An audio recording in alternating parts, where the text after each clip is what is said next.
Baie welkom by die voorlesing van die Afrikaanse Sabbatskoolles vir blindes en swaarsiendes. Hierdie lesse word voorsien deur die Wêreldkonferensie van die Sewende Dag Adventiste Kerk. Die voorlesing van die les word aan u gebring deur SSL in samewerking met Adventiste Wêreldradio Afrikaans en word voorgelees deur Marlena Nel.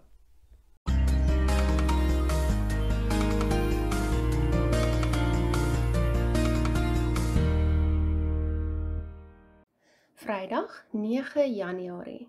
Verdere gedagtes. Kom ons open met gebed. Liewe Vader, ons sê vir u vreeslik baie dankie dat u ons gelei het deur hierdie week en hierdie week se studie. Liewe Vader, wil ons met hierdie studie gaan afsluit vandag, vir ons dat u dit mag seën en dat u ons ook asseblief mag help om hierdie goeie nuus te kan versprei. Ons vra dit in die naam van Jesus Christus alleen. Amen. Ons lees nou 'n aanhaling uit Ellen G. White, The Ministry of Healing, bladsy 478 en 479. Baie mense is nie in staat om vaste planne vir die toekoms te maak nie. Hulle lewe is onvas. Hulle kan nie die uitkoms van sake onderskei nie en dit vervul hulle dikwels met angs en onrus.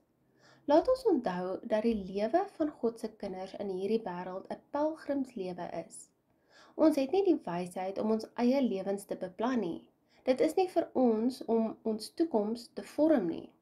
Hebreërs 11 vers 8 sê, deur die geloof het Abraham, toe hy geroep is om uit te trek na 'n plek wat hy later as 'n erfdeel sou ontvang, gehoorsaam. En hy het uitgegaan sonder om te weet waarheen hy gaan. Christus het gedurende sy lewe op die aarde geen planne vir homself gemaak nie. Hy het God se planne vir hom aanvaar en dag vir dag het die Vader sy planne ontvou.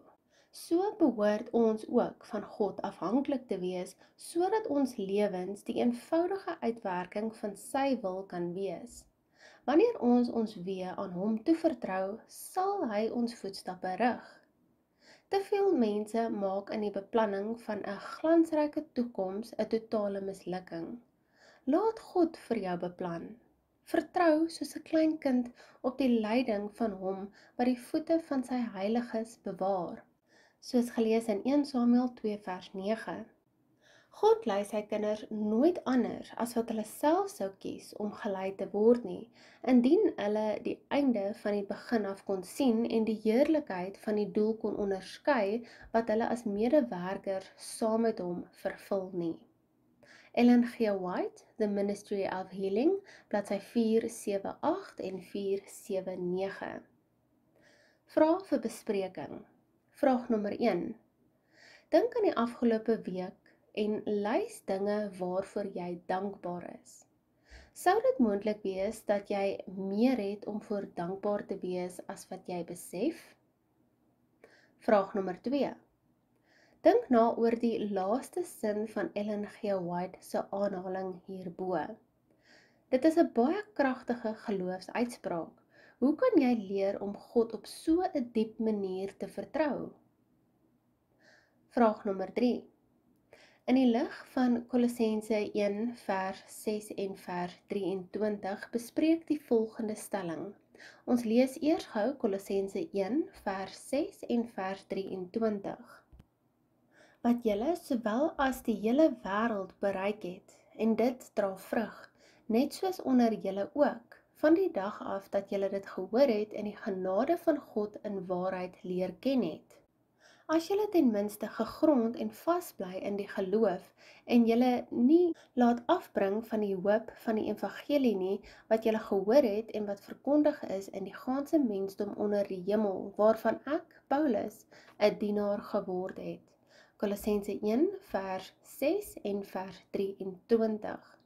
Bespreek dan die volgende stelling uit Ellen G. White, The Last Day Events, bladsy 3:8. 40 jaar lank het ongeloof, murmureer en opstand die antieke Israel verhinder om die land Kanaan binne te gaan. Dieselfde sondes het die intog van die moderne Israel in die hemelse Kanaan vertraag. In geen van die twee gevalle was die beloftes van God gebrekkig nie. Dit is die ongeloof, wêreldgelykvormigheid, onheiligheid en twis onder diegene wat bely dat hulle die Here se volk is, wat ons soveel jare in hierdie wêreld van sonde en smart gehou het. As die kerk van Christus haar aangewese werk gedoen het, soos die Here dit bepaal het, sou die hele wêreld reeds gewaarsku gewees het en sou die Here reeds in krag en groot heerlikheid na ons aarde gekom het. Ellen G. White, The Last Day Events, bladsy 3:8. Op watter maniere mag ons vandag aan dieselfde dinge skuldig wees?